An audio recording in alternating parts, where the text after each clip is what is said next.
así sucedió cuando fui al Perú. Estuve en el Perú, en la selva peruana y luego en Lima. Y cuando regresé a la casa, 2 días después me llevaron al hospital y pasé 5 o 6 días en el hospital con algo que los médicos no encontraban qué era.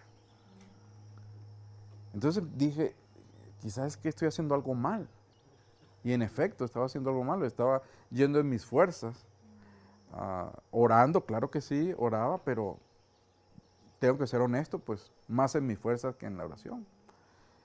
Y entendí que necesitaba buscar ayuda en oración. Así es que le escribí a todos mis contactos cristianos y les dije, estoy en este ministerio, estoy sufriendo los ataques del enemigo y entiendo que si no voy respaldado con la oración del pueblo de Dios, quién sabe cómo voy a terminar. Así es que yo quiero formar un ejército de oración y voy a llamarlo ejército 10.2 y les compartí esto de Lucas 10.2. Pues me contestaron muchísimos, cuenta con nuestras oraciones, cuenta con nuestras oraciones, te estamos apoyando, etcétera, etcétera. Hoy en día tengo como 300 personas en ese ejército de oración. Solo No, necesitas eso, 300. sí, les paso un texto por WhatsApp, tengo un grupo en WhatsApp Te unes al ejército 3. y les paso un texto o ahora últimamente un videíto corto y les digo, estoy saliendo para tal parte y vamos a tener un entrenamiento, el responsable es el pastor tal, ayúdenme a orar. Algunos responden, otros no, pero todos oran. Hubo una hermana que me contestó y me dijo, mira, retírame de ese grupo porque es que la verdad es que no me acuerdo de orar por ti todos los días. Le dije, no necesito todos los días, necesito solo cuando recibas el texto, tú ores por mí. Ah, pues eso es lo que hago. Bueno, es suficiente. Hermanos, sí, es increíble. Ayer que tuvimos un momentito para conectarnos con el Wi-Fi cuando fuimos aquí al hotel de visita y empezaron a entrar, entraron como 15 mensajes relacionados con ustedes. Porque les dije, esta semana vamos a ir a un entrenamiento con la gente de Colombia y empezaron a orar por ustedes, empezaron a orar y oran por mí también. Y desde que estamos haciendo eso, la cosa ha cambiado. Los ataques del enemigo han seguido, especialmente con mi salud, pero me pasan por aquí. O sea, siento algo, últimamente ha sido anoche, cuando estaba durmiendo, volteé así y de pronto empecé a escuchar la lluvia y me volví a voltear y no la escuchaba. Dije, no estoy oyendo por este oído. No estoy oyendo por este oído. Mi nieta estaba enferma, muy enferma, nació con un problema en el oído y un día estaba orando por ella y dije, Señor, pasa ahí esa copa, si es posible que yo agarre eso, pues permíteme que ella se sane. Y no, bueno, sí me va a creer. Pero de pronto la niña empezó a dormir sin problemas en su oído y yo empecé a sufrir del oído. Dije, gracias Señor porque puedo llevar eso. Pero anoche me di cuenta que no estaba escuchando nada por este oído. Sin el acompañamiento espiritual de la gente que me acompaña con ese ejército, yo hubiera entrado en pánico anoche. Me hubiera levantado de la cama, hubiera dicho, ¿qué está pasando? Me estoy quedando sordo. Pero eso no pasó. Dije, yo sé que mucha gente orando por mí y que podemos tener paz en medio de la tormenta. Amén. Entonces, ¿por qué les comparto esto? Porque necesitamos la cobertura en oración. Lo que la Biblia dice y lo que hablamos anoche, la necesidad que tenemos en la oración es 100% real. Necesitamos oración. Así es que, si usted se quiere unir al ejército de oración 10.2, cuando vamos saliendo a alguna parte, dígame y lo anotamos ahí nos da su teléfono y lo metemos en el grupo de WhatsApp. Pero adicionalmente a eso, busque un grupo que ore por usted. Gente que ore por usted específicamente por el ministerio que Dios está presentándole a usted para compartir el Evangelio. No vaya solo. No vaya solo. Busque gente. Hay gente que no puede ir como nosotros, pero gente que puede orar desde su casa. Entonces vamos a trabajar en función de buscar el poder de Dios a través de la oración, el respaldo del pueblo de Dios y que la gente sepa lo que está haciendo. Ustedes vinieron aquí pagando poco, ¿cierto? Porque hay gente que ofrendó para que ustedes estuvieran aquí. Gente de nuestra iglesia y le damos la gloria al Señor por eso. Oremos por esa gente que no puede ir pero que aporta, porque esa gente también es importante, ¿cierto? Verdades y visión. Esto es un trabajo que necesitamos hacer y especialmente por región, por área. Pues los de Viterbo, los de Belén, los de Anserma. ¿A quién omití? Bogotá. ¿Hay alguien de Bogotá aquí?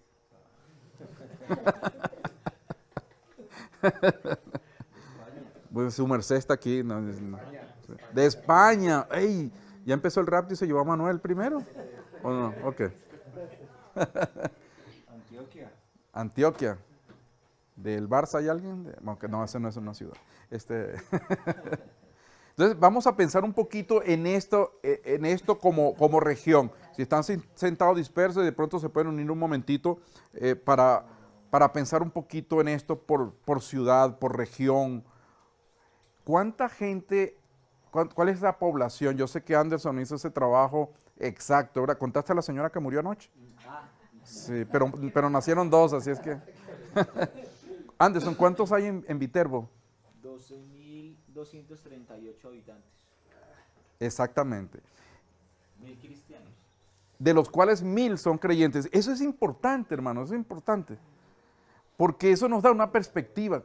¿Cuántas iglesias entonces necesitamos en Viterbo? ¿Cuál es el promedio de una iglesia en Viterbo? ¿Cuántos miembros? Hay una que tiene 60, hay otra que tiene 120, hay otra que tiene 150. Entonces diríamos que 100 sería un número más o menos promedio. Fíjese, vamos a hacer el ejercicio que ya Anderson ha hecho para que lo hagamos luego nosotros. Entonces, si hay... Claro que metí los pentecostales porque eso ya no se puede evangelizar. Los de la luz del mundito también.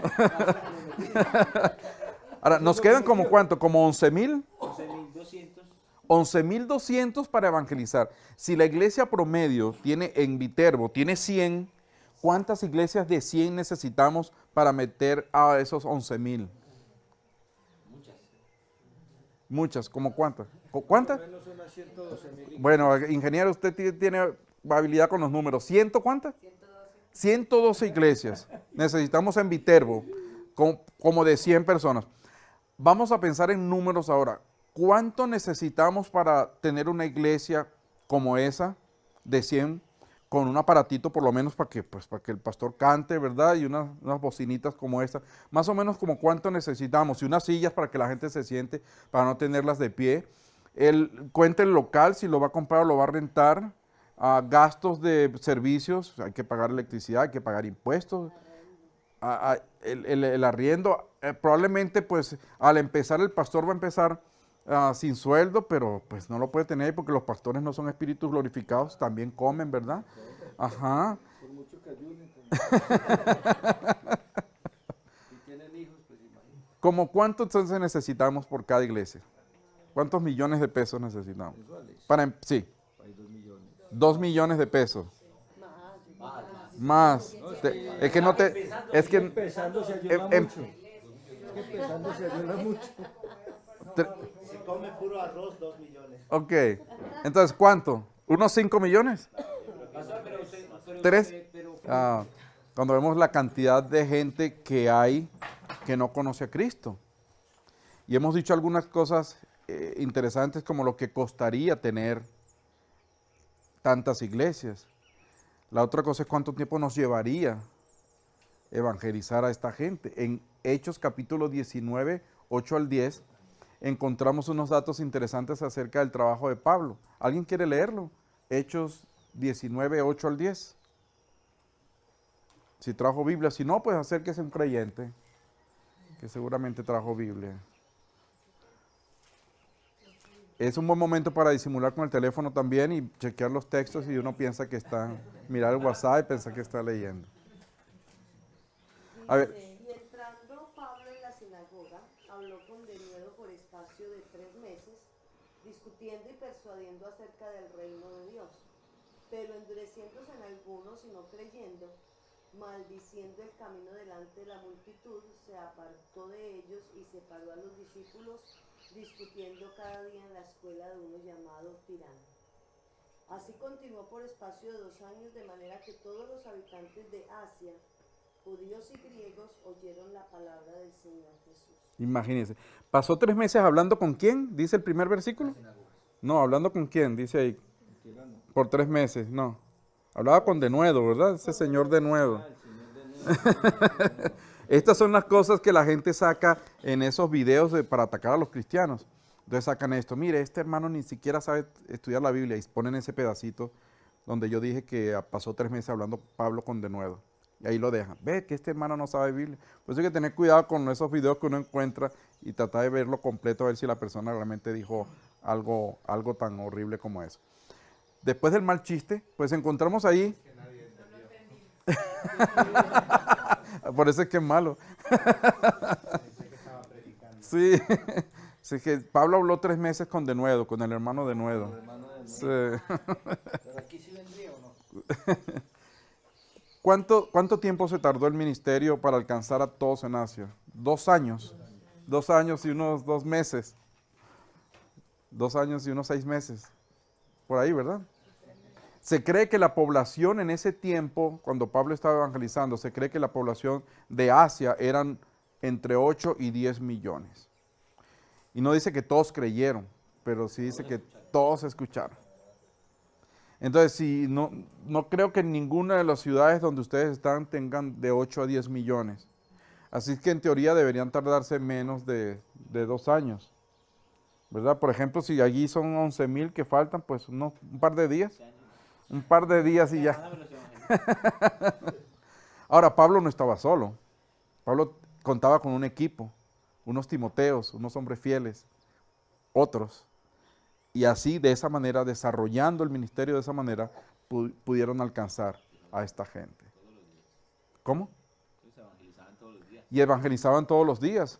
Ahora, es difícil, pues no, en la iglesia nosotros no podemos evangelizar todos los días porque no podemos salir todos los días a evangelizar, pero todos los días vamos al trabajo y ahí hay un porcentaje alto de no cristianos. Todos los días vamos a la escuela, todos los días hablamos con los vecinos. Entonces, el problema es que si pensamos que evangelizar es una actividad específica y no un estilo de vida, entonces no tenemos tiempo para eso. Pero evangelizar no es una actividad específica, es un estilo de vida. Por eso otra vez Mateo 28, 18 dice, mientras vayan, hagan discípulos. Esa es la mejor traducción de ese versículo. Lo traducimos como un imperativo, vayan, id. Pero la verdad es que la mejor traducción sería, mientras vayan, mientras estén viviendo aquí. Cuando vayan al trabajo, evangelicen. Cuando vayan a la escuela, cuando estén en la buseta, evangelicen. Evangelicen. No. Y uno se da cuenta que eso es posible. Veníamos en el bus el lunes, el bus que nos dejó del hotel al aeropuerto. Nos dijeron que tardaba 6 minutos en llegar del hotel al aeropuerto, que está muy cerca. Y en esos 6 minutos evangelizamos a una chica que iba con nosotros. No aceptó a Cristo, pero eso no es problema nuestro. Ella dijo que era muy cristiana, etcétera, pero eso no es problema nuestro. Nuestro problema es compartir la fe y dejarle el papelito para que piense en eso. Teníamos solo 6 minutos para que esa persona no se fuera sin escuchar de Cristo esa mañana.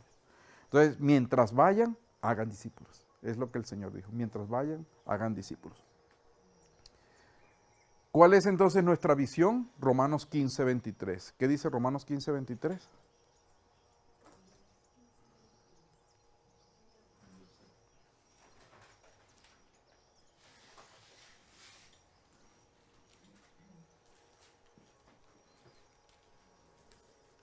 Pero ahora no teniendo más campo en estas regiones y deseando desde hace muchos años ir a vosotros. O sea que no tenía más campo. Aquí. Se acabó donde evangelizar, así es que nos vamos a ir a otra parte, dijo Pablo. Vamos a ver si podemos llegar hasta allá. La visión es que a nosotros nos pase lo mismo, que no quede ningún lugar sin alcanzar. Hay una coalición que se llama 2414, basada en Mateo 2414, y el propósito de ellos es que no quede ningún lugar sin alcanzar de aquí al año 2025. Está en el corazón de ellos. El hombre a quien Dios usó para conseguir gente de todas organizaciones, iglesias y no sé qué, el jueves le dijeron que le quedaban de 2 a 3 semanas de vida. Y él estaba orando y dijo, si me gustaría quedarme aquí para ver el cumplimiento de esto, que alcanzamos a la gente, que no quede en ningún lugar sin alcanzar. Y en la oración él o la esposa, ya no recuerdo, decía, pero si él va a ser un estorbo para que eso se dé, entonces, Señor, sácalo. Pero es el hombre que pensó en esto y ha estado ideando y animando, entusiasmando a la gente, para que de aquí al 2025 veamos hecho realidad esto, que no quede en ningún lugar sin alcanzar. Hace como 2 meses hubo una reunión en California. La conferencia se llamaba Terminando la Tarea y tenían unos gráficos con cuántos grupos no alcanzados todavía quedaban en el mundo. Y había, no sé, 300, 400 grupos que todavía no han sido alcanzados. Grupos, por ejemplo, en Venezuela habían 2 grupos, yo jamás en mi vida, nací en Venezuela y jamás en mi vida había escuchado de esos 2 grupos. Pero esa gente tiene identificado todos los grupos que faltan. Cuando terminó la conferencia, una semana después, todos esos grupos habían sido adoptados por alguien. ¿Cuál era la idea? Pues que te empezaras a preocupar por esa gente, que buscaras manera de llegar hasta ellos o conseguir a alguien que fuera hasta allá, pero que no quedara nadie sin alcanzar. Entonces hay muchas organizaciones, muchos ministerios que sin ponerse de acuerdo están apuntando a lo mismo, porque en estos últimos tiempos evidentemente que la iglesia se va a enfatizar su labor evangelística, así como el enemigo también está enfatizando con sus poderes limitados en contra de la iglesia. Volviendo un poquito atrás, con esta misma idea de cuántas iglesias necesitamos por ciudad. No tenemos los 5 millones, no tenemos... ¿Cuántas iglesias que necesitan en Belén? 150. No tenemos el dinero para ayudar al pastor Uber con las 150 iglesias que se necesitan allá. Si pensamos en la manera tradicional de hacer iglesias, porque es donde necesitamos las bancas o las sillas o todo esto, pagar la renta de un lugar. Si pensamos de esa manera, no tenemos los recursos. Necesitamos salir fuera de la caja, pensar de manera distinta. Y tenemos un ejemplo a seguir en el Nuevo Testamento, que son las iglesias en casa. Las iglesias en casa. Con iglesias en casa podemos tener 120 iglesias allí. Más de eso. Las iglesias en casa no pueden tener 100 personas, no es lo ideal porque no se pueden atender, pero ¿cuántas casas podemos encontrar que abran sus puertas para comenzar una iglesia allí? Como en el Nuevo Testamento. En los tiempos del Nuevo Testamento las iglesias comenzaban en casa, ¿cierto? ¿O estoy equivocado? Cuando Pablo le escribe a Filemón, le dice a la iglesia que está en tu casa, ¿fue a Filemón que le escribió? ¿Recuerdan? Y le dice saludos a estas 2 personas, le dice. Pero este no es Aquila y Priscila. En el caso de Aquila y Priscila, para terminar la idea de Filemón, Pablo le dice salúdame a estas 2 personas y le da 2 nombres allí. Los que saben mucho de la Biblia piensan que era la esposa y su hijo, porque la iglesia funcionaba en su casa.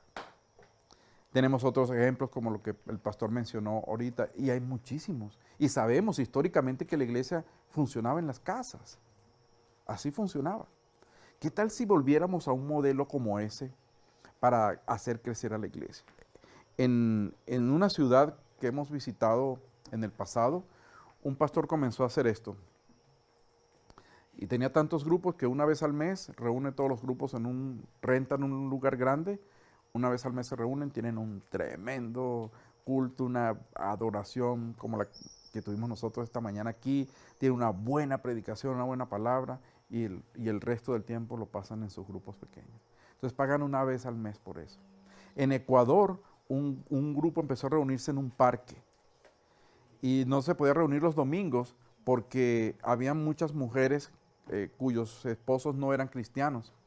Así que se estaban quejando que las mujeres el domingo, que ellos estaban en la casa, estaban saliendo para la iglesia.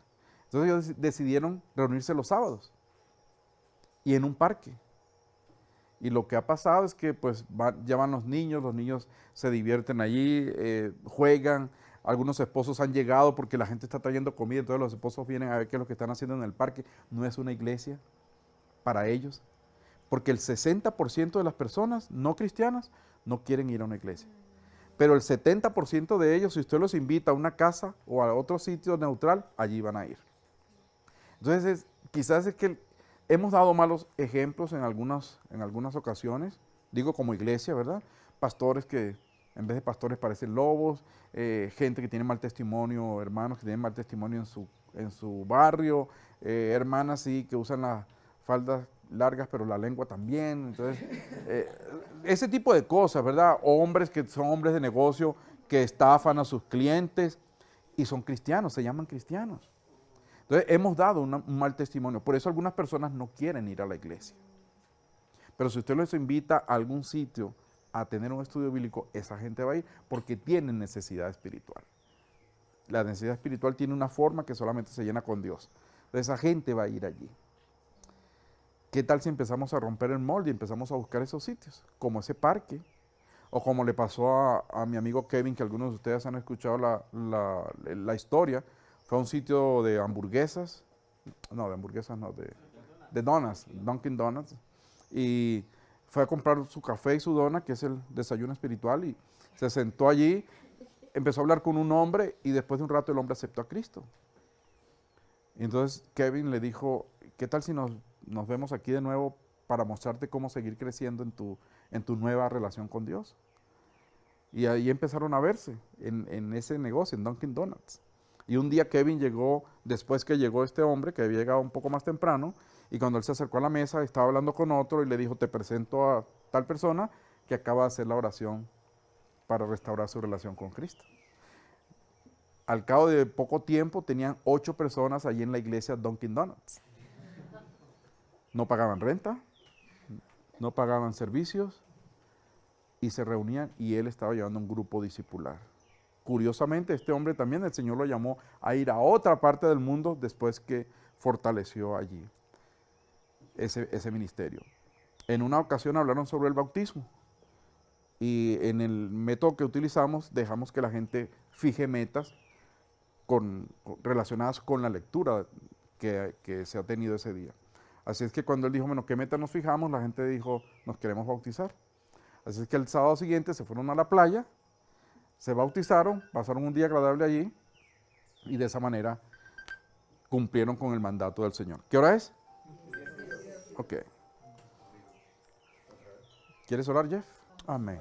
Como ven, es una oración corta, específica, por eso, y seguimos. Usted en su trabajo, usted se detiene un momentito, ¿verdad? Si ora 30 segundos y sigue haciendo lo que tiene que hacer, pero oramos creyendo que Dios nos está escuchando. Muy bien, entonces para terminar esto, ir a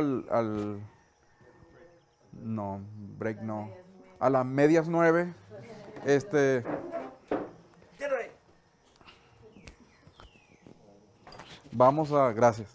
vamos a cerrar el círculo. Si empezamos iglesias en casa funcionando como iglesias en semilla que están creciendo, es mucho más fácil, mucho más factible, de acuerdo con el Nuevo Testamento y muy factible, aunque no tengamos mucho dinero. Entonces, por eso a eso apuntamos. A eso apuntamos. ¿Que queremos que la iglesia tradicional crezca? Claro. ¿Que creemos que las iglesias grandes, las megas iglesias también tienen su puesto? Claro que lo creemos. Si no fuéramos parte de una mega iglesia, pues no hubiéramos conseguido los fondos para ayudar con esto. Pero la verdad es que necesitamos volver a esas iglesias en casa donde la gente tiene una comunión especial, donde tienen comunión entre ellos y con Dios, y que pueden crecer, pueden formarse como líderes, etcétera, etcétera. Entonces, pensemos en eso.